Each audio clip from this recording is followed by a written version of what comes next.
Hello, and welcome to this month's Meet the Mayor recap. At our last meeting, some folks inquired about the overall plan for the Estateau Path and how it will all connect when it's finished. The new Tannery South section up to Rosman Highway has recently been paved, and it actually looks really great. And thanks to a $528,000 grant from the Carbon Reduction Program, work on the Tannery North section, which will connect the new section that runs from Rosman Highway to the skate park. It will then connect to the Mary C. Jenkins Center. Work with that will start in the spring. The section that will traverse Rosman Highway leading to the high school is currently unfunded, but we are continuing to pursue grant funding for that segment, and we'll work with the NCDOT to design the crossing of Rosman Highway. We want to make absolutely sure we've got a safe crossing there. Another section near Main Street is on hold while right-of-way issues are resolved. Eventually, though, the Estateau Trail will run for roughly 7.5 miles through Brevard before connecting with the future Ecusta Trail. To view existing and future segments of the trail, check out the Estateau Trail status map linked in the video description below. At an earlier Meet the Mayor, folks voiced concerns about the double bollards on the bike trail over on Railroad Avenue. Our Public Safety Committee reviewed this issue and agreed that only one bollard was needed to restrict vehicle access to the path. So you will see our Public Works Department out working and removing the second bollards this week. We had someone ask why the city doesn't allow Uber. In fact, such ride-share services are allowed to operate here, just like they do in other municipalities. Not only does the city not restrict the operation of these kinds of ride-sharing services, but North Carolina General Statute actually prohibits cities and counties from regulating transportation network companies outside normal rules like traffic regulations and parking enforcement. The need for more bike parking downtown was raised.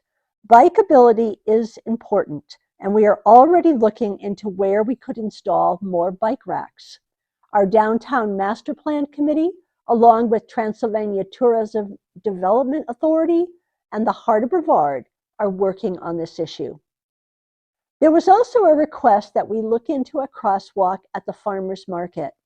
This area experiences a high amount of pedestrian traffic with lots of folks crossing there on the weekend, and I plan to bring this up to our NCDOT representative at my next meeting with her. Some people wanted to know if we could have more raised crosswalks throughout the city. These are carefully considered on a case-by-case basis, but can be a concern due to factors like the impact on emergency vehicle response time, cost, and location. A number of people also had questions about the status of City Camper. We met with the developer last week, and he estimates that work will resume on construction in the March timeframe. In the meantime, he had a crew out cleaning up the site and removing the City Camper signs that were on the fence. The signs had gotten old, and removing them helped make the site look better. He has agreed to repair the sidewalk, and that should happen in the next couple of weeks. Finally, there were some questions about climate policy and what we are doing to ensure that the city has a green focus. The state has a lot of limitations on what we can require, but we will be honing our ordinance soon with assistance from a Partner for Green Growth grant to enhance our climate resilience, incentivize natural resource conservation, and mitigate the impact on our natural surroundings. We already have incorporated many green policies into our development ordinances. The city has installed EV charging stations. We use permeable pavers in the construction of Clemson Plaza.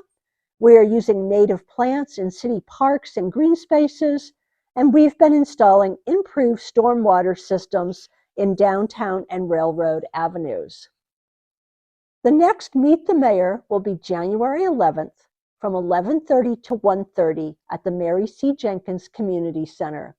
Feel free to bring a bag lunch and join me for a casual conversation about our city. Thank you, everyone, for all of your comments and suggestions.